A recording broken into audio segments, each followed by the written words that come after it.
Right, over to me. So that's a lot of pressure here. So going from one Toyota GR vehicle to another Toyota GR vehicle.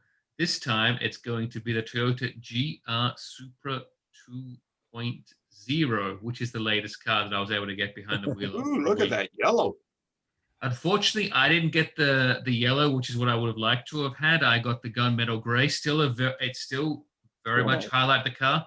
Lots of thumbs up from it when driving around. And I'll be very, very fair. I really enjoyed this car. I thought it was great personally. My wife, on the other hand, she did not like this car at all. She was not a fan. She thought this was the worst loaner vehicle that I've ever had. What did she not Yeah, like about it? why? To be fair, she didn't have the best experience with the car on the first time. So before getting into the car, she managed to bang her head, bang a knee, and then got out, banged her head again, and then couldn't figure out the air conditioning. She kept pressing my air conditioning buttons instead of hers. So she just didn't she didn't like being slung so low. That's not really that much of a car for her. So she was not a fan of this car at all, which made me probably like this car even more and threaten her with saying we should definitely buy this one. I'm actually going to talk to Toyota, see if we can get the loaner when it comes off the thing, and said we should get this car. This is the one for us. So I mean, I will say I really like this car. I will say that I would describe it as lots of show and not as much go, but it was still had 255 horsepower, almost 300 pound-feet of torque, so it still goes. But what I did find the most amusing part is I felt it was a very quiet car from the outside. If you sit in it and have someone rev it, it's not that loud. But inside, it's like a fiery breathing dragon with all the augmented sounds that you have inside the cabin.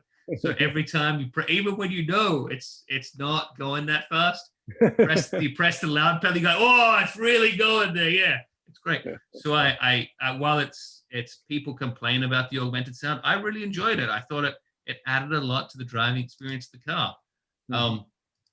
I did feel this car was very much like a BMW that I'd previously had, where it was just enough power that you could just easily just press the loud pedal and it could give you a little bit of slide and lose a little bit of traction.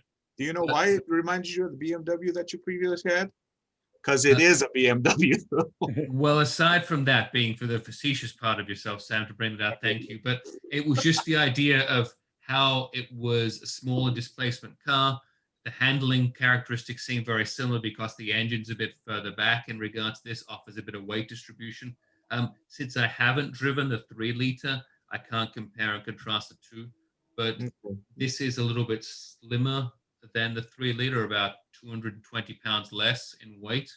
So there is still a second difference to 0 to 60, but I mean, I've got all that sound blasting around behind me from the speakers. Do I notice that second difference? Probably not.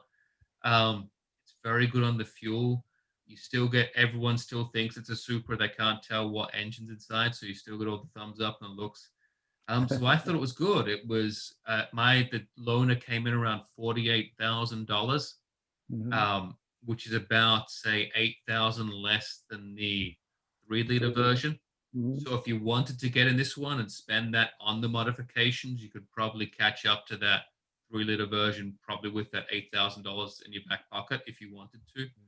But I mean, I really liked it. I thought it was easy to drive on the day-to-day, as going in and out of traffic. And then when I got a little bit of space, or if I was someone wanting to go to the traffic light ahead of the next person, it was quick enough to do that. So I really enjoyed it. I thought it was great. Did you get to test the 3-liter as well, or no. did you? No? No. So you've only tested the 4-cylinder so only far. had the 4-cylinder, yes. But we drove the 3-cylinder or the 3-liter, right, Darrell? You've driven. I've driven the 3-liter. I've driven the 3. Yeah, it's fast. It's fast. Yeah. What I thought was interesting was, I mean, it's basically the same engine minus 2 cylinders. Yeah, 4-cylinder to 6-cylinder. Yeah, you're right. Yeah. No, it literally is. So it's a BMW block, go from a 3-cylinder to a 4-cylinder to the 6-cylinder, because it's just 500 cc per cylinder. So it's interesting that this comes from the same way. I mean, it's a sporty engine. It's in the Hot Mini. It's in the Morgan. BMW already have it as well in there. I think they're 2 series as well. or the 1 Series, I think it is. Sorry, not the 2, the 1. So, I mean, the 4-cylinder, I think it's a really good engine. When you do open up the bonnet, it took me a while to figure it out because I didn't read the instructions as you should. But, I mean, there's a lot of room in there with the 4-cylinder. So, and like I said, the engine is a small engine pushed really far back. So that it's behind the front wheels. Most of the weight there behind the front wheels. So it's a really good position for where it should be. So it feels What's really the horsepower comfortable. on it? 255. 255. Well, that's plenty, especially if it's 200-pound lighter. It's still pretty zippy then, right? No, 255. like I said, I mean, it goes all the way to 155 miles an hour. You get good mile per gallon. I think it says it's around 32 mile per gallon is what they suggest combined between driving around town and highway. But I mean, I did my weekly shopping and put everything in the back. So I had no problems in that regards to that. Visibility with the pillars, I thought was a little bit off, but I think it's just something you get used to over time.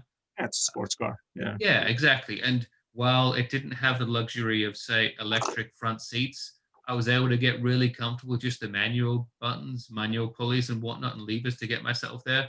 I read some reviews on it and people complained about like the entertainment system. And I was like, I'm not buying a car for the entertainment system. It's a sports car. Not a sports car. I'm Exactly. buying it for its looks and but I was able to make everything work absolutely fine.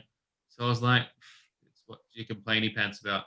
I'm still not that up on the car's looks. I like the rear end, but the front end is kind of weird. And the rear end, well, it's got that little Porsche-like ducktail, a bit, but yeah. I mean, Yeah. I thought it was fun. All the neighbors really liked it when I pulled out of the driveway. They liked it. I'm sorry, what color was yours again? Did you say? Gunmetal gray. Gray. Okay, it's pretty subdued then. I mean, Yeah. if you would have came home in this yellow, they would have been really just They've been gathering cheering. outside the house. Yeah, they do like it when I come home with the bright colored ones and then I rev the engine really loud. Everyone really likes it, especially late at night is when they like it Sure the they best. do. Yeah. But I mean, if I go through this montage of pictures of it, I mean, it still looks the same as you can't tell the difference. And there you are. If aside from knowing if the yellow one, it's exactly the same as the other two. All the bits in there, the suspension's a little different. The engine's obviously different. It's a little bit more electronics than the others. But I mean, I thought it was a really good buy at 48,000. It's compelling. It's a nice. It's for them. I think it's a good mix here in the US between the GT86, the 2-liter Supra, and the 3-liter Supra. I think you're going with a good transgression of It's a good lineup. out of cars. Yeah. Even though I'm still not. I don't know if I still would buy the Supra. I don't think I would. I would definitely buy a Z. I would definitely could see myself buying an 8.6, but the Supra, I don't know. I mean, the non-purity of it too. Stopping you, Sam? What's stopping you? Just the looks and the thing that is BMW inside. I will say when I pulled it into the garage, I was very surprised by how small it is. Yeah, it is. Yeah, it's just expecting it to. I mean, it's not a 2+2 or anything. So yeah, It's a very. the wheelbase shorter than the 86? Is it? No. Yeah, Well, it is.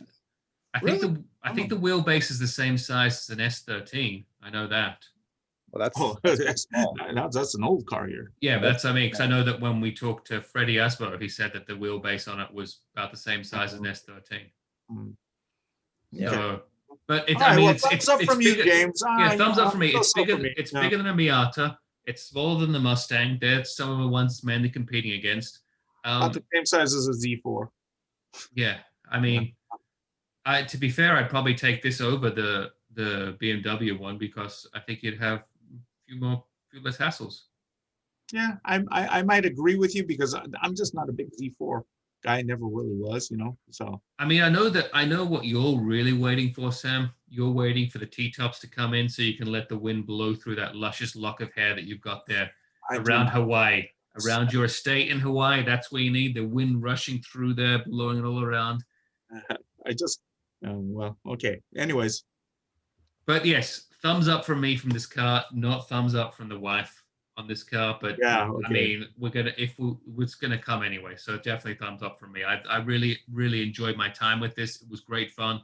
I did feel it was a kind of car where if I felt we were running low on something in the fridge, I just go take the car out to get it rather than wait till the weekend. It was Okay. that kind All of car. right, James, then Z or Supra? Supra. Oh, really? Yeah, straight away. Wait, the new Z. Yeah, Supra. Next straight Z. away. Really? Supra. Straight Really? away. Oh Wow. man, I'd be Z in a heartbeat. Yeah. I mean, you like the look. If you've got the person, you both seem like you like the looks of the Z car better. I just think that this is a newer platform. It's got more invested into it. I think it'll handle and drive better. That's what I think. But Hmm. that's my Yeah, take on it. I would choose the Z too. I mean, you two as Ed boys, I'll be going with the Supra. Sure. Yeah. Yeah, I'm Z. Okay, so anyways, anything else, James? No, that's it. That's everything from me. I mean, there's no point talking about Formula One. It's not interesting with Monaco, so we can just move on to the next You're race. just not interested because Lewis didn't win. No, I'd happily say, look, Verstappen did great. It's a shame about Leclerc who wasn't able to start the race. But it wasn't a race. It was just a procession of cars for an hour and a half. So why even have it? You just have qualifying and that's it. No need.